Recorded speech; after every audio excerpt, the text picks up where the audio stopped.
بسم اللہ الرحمن الرحیم۔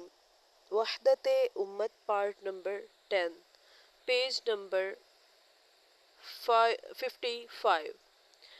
تو آج ہمیں سوچ لینا چاہیے، اور اگر ہم نے یہ نہ کیا اور محشر میں ہمارے مأویٰ اور ملجا رسول کریم صلی اللہ علیہ وسلم نے ہم سے یہ سوال فرمایا کہ میری شریعت اور میرے دین پر یہ حملے ہو رہے تھے، اسلام کے نام پر کفر پھیلایا جا رہا تھا، میری امت کو میرے دشمنوں کی امت بنانے کی کوشش مسلسل کی جا رہی تھی، قرآن و سنت کے کھلے طور پر تحریف کی جا رہی تھی، اللہ اور رسول کی نافرمانی اعلانیہ کی جا رہی تھی، تو تم مدعیان علم کہاں تھے؟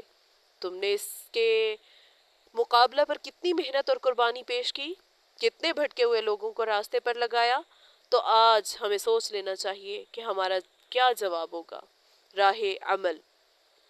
اس لیے ملت کا درد اور اسلام و ایمان کے اصول و مقاصد پر نظر رکھنے والے حضرات علماء سے میری دردمندانہ گزارش یہ ہے کہ نمبر 1، مقصد کی اہمیت اور نزاکت کو سامنے رکھ کر سب سے پہلے تو اپنے دلوں میں اس کا عہد کریں کہ ہم اپنی علمی و عملی صلاحیت اور زبان و قلم کے زور کو زیادہ سے زیادہ اس محاذ پر لگائیں گے جس کی حفاظت کے لیے قرآن و حدیث آپ کو بلا رہے ہیں۔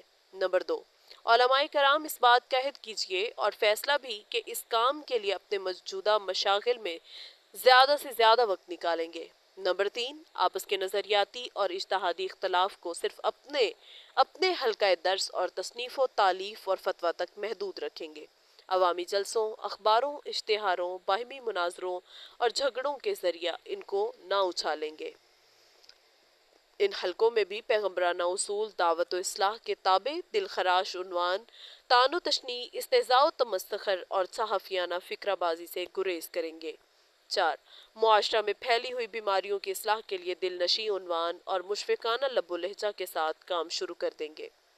5، الحاد و بے دینی اور تحریف قرآن و سنت کے مقابلہ کے لیے پیغمبرانہ اصول دعوت کے تحت حکیمانہ تدبیروں، مشفقانہ ناصحانہ بیانوں اور دل نشیں دلائل کے ذریعے مجادلہ باللتی ہی احسن کے ساتھ اپنے زور زباں اور زور قلم کو وقف کر دیں گے۔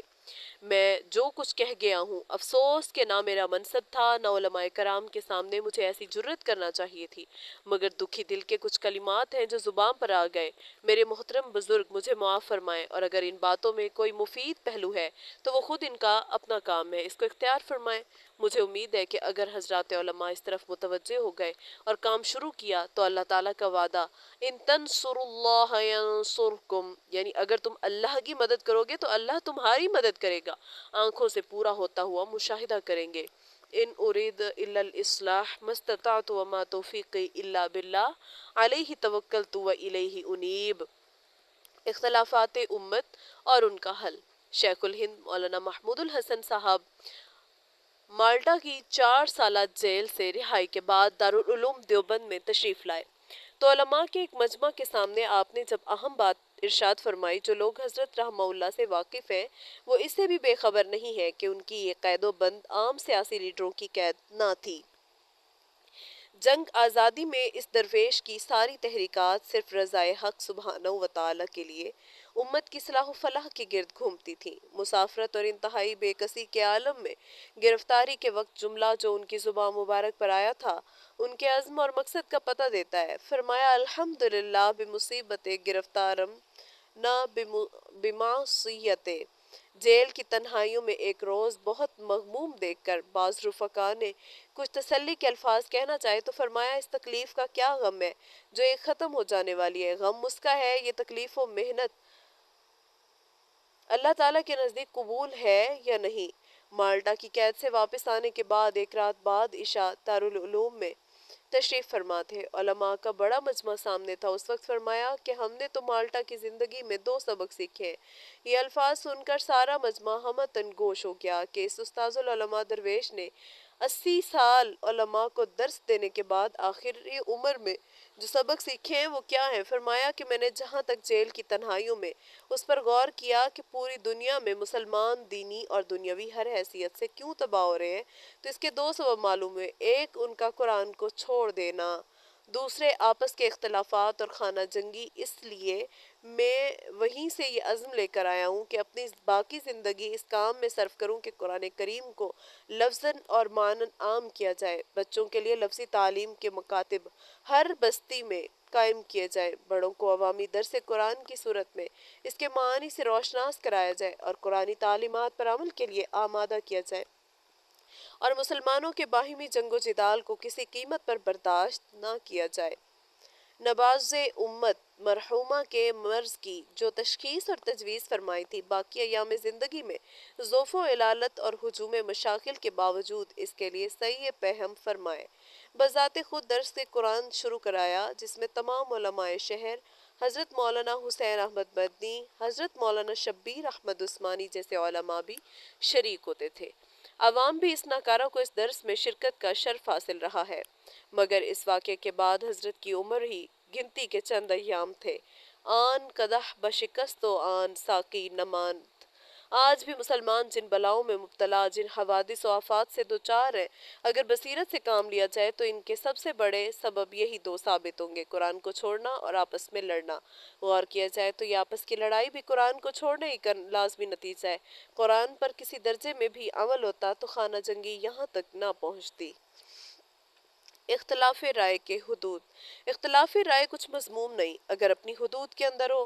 انسان کی فطرت میں اس کے پیدا کرنے نے عین حکمت کے مطابق ایک مادہ غصہ اور مدافعت کے لیے رکھا ہے، اگر اس کا رخ دوسری طرف ہو جائے، خواہ اس لیے کہ دشمن کو پہچاننے اور متعین کرنے میں غلطی ہو گئی یا کسی دوسری وجہ سے، بہرحال جب دشمن کا رخ بدلے گا تو یہ خود اپنی تباہی کا ذریعہ بنے گا۔ اسی لیے قرآن کریم نے مومن کے لیے پوری وضاحت کے ساتھ اس کا رخ متعین فرما دیا: ان الشیطان لکم عدو فاتخذوہ عدوا۔ شیطان تمہارا دشمن ہے، اس کو ہمیشہ دشمن سمجھتے رہو، جس کا حاصل یہ ہے کہ مومن کے غصے اور لڑائی کا مصرف صحیح صرف شیطان اور شیطانی طاقتیں ہیں۔ جب اس کی جنگ کا رخ اس طرف ہوتا ہے تو وہ جنگ قرآن کی اصطلاح میں جہاد کہلاتی ہے، جو اعظم عبادات میں سے ہے۔ حدیث میں فرمایا: ذروۃ سنامہ الجہاد، یعنی اسلام میں سب سے اعلیٰ کام جہاد ہے، لیکن اگر اس جنگ کا رخ ذرا اس طرف سے ہٹا تو یہ جہاد کے بجائے فساد کہلاتی ہے، جسے بچانے ہی کے لیے اللہ کے سارے رسول اور کتابیں آئی ہیں۔ شکل و صورت کے اعتبار سے جہاد اور فساد میں کوئی فرق نہیں ہوتا، وہ کانٹا جہاں سے یہ لائنیں بدلتی ہیں صرف یہ ہے کہ اس کا رخ شیطان اور شیطانی طاقتوں کی طرف ہے۔ تو جہاد ہے ورنہ فساد۔ دو قومی نظریہ جس نے پاکستان بنوایا، اسی اجمال کی عملی تفصیل تھی کہ کلمہ اسلام کے ماننے والے ایک متحد قوم ہے اور نہ ماننے والے دوسری قوم، ان کے جہاد کا رخ اس طرف ہونا چاہیے۔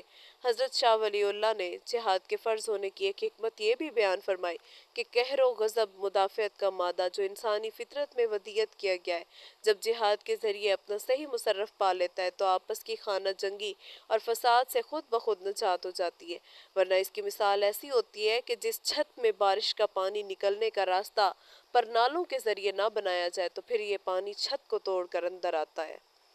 صلح اور جنگ کس سے؟ آج اگر غور کیا جائے تو پورے عالم اسلام پر یہی مثال صادق آتی ہے۔ شیطان اور شیطانی تعلیم، کفر و الحاد، اللہ اور رسول سے بغاوت، فحاشی و عیاشی سے طبیعتیں مانوس ہو رہی ہیں، ان کی نفرت دلوں سے نکل چکی ہے، اس پر کسی کو غصہ نہیں آتا۔ انسانی رواداری، اخلاق، مروت کا سارا زور کفر و الحاد اور ظلم کی حمایت میں صرف ہوتا ہے۔ نفرت، بغاوت، عداوت کا میدان خود اپنے اعضاء و جوارح کی طرف ہے۔ آپس میں ذرا ذرا سی بات پر جھگڑا لڑائی ہوتی ہے، چھوٹا سا نقطہ اختلاف ہو تو اس کو بڑھا کر پہاڑ بنا دیا جاتا ہے۔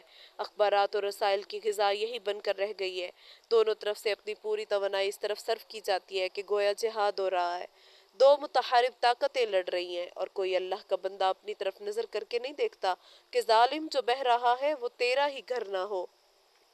سیاست ممالک سے لے کر خاندانی اور گھریلو معاملات تک سب میں اسی کا مظاہرہ ہے۔ جہاں دیکھو انما المؤمنون اخوہ کا سبق پڑھنے والے آپس میں گتھم گتھا ہیں۔ قرآن حکیم نے جہاں عفو درگزر، حلم و بردباری کی تلقین کی تھی، وہاں جنگ ہو رہی ہے۔ جس محاذ پر جہاد کی دعوت دی تھی وہ محاذ دشمنوں کی یلغار کے لیے خالی پڑا ہے۔ فَإِلَى اللَّهِ الْمُشْتَكِي وَإِنَّا لِلَّهِ وَإِنَّا إِلَيْهِ رَاجِعُونَ۔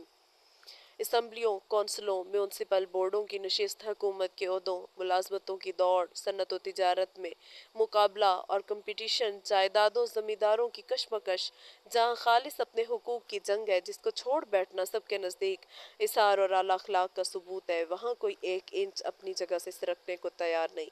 دین و مذہب کے نام پر کام کرنے والوں کی اول تو تعداد ہی کم ہے، اور جو ہے وہ عموماً قرآن و سنت کی بنیادی تعلیمات سے اغماض کر کے جزئی اور فروعی مسائل میں الجھ کر رہ گئی۔ چھوٹے سے چھوٹا مسئلہ معرکہ جدال بنا ہوا ہے جس کے پیچھے غیبت، جھوٹ، ایذائے مسلم، افتراء و بہتان، تمسخر و استہزاء جیسے متفقن علیہ کبیرہ گناہوں کی بھی پرواہ نہیں کی جاتی۔ دین کے نام پر اللہ کے گھروں میں جدال و قتل اور لڑائیاں ہیں، نوبت پولیس اور عدالتوں تک پہنچی ہوئی ہے۔ ان دینداروں کو اللہ اور رسول پر استہزاء کرنے والوں، شراب پینے والوں، سود اور رشوت کھانے والوں سے وہ نفرت نہیں جو ان مسائل میں اختلاف رکھنے والوں سے ہے۔ کوئی اللہ کا بندہ اس پر نظر نہیں کرتا کہ اس کے مثبت و منفی دونوں پہلوؤں میں کوئی بھی کسی کے نزدیک ایسا نہیں جس کے لیے مسلمانوں سے جنگ کرنا جائز ہو، جس کے لیے دوسروں کی غیبت و بہتان، تذلیل و تحقیر روا ہو۔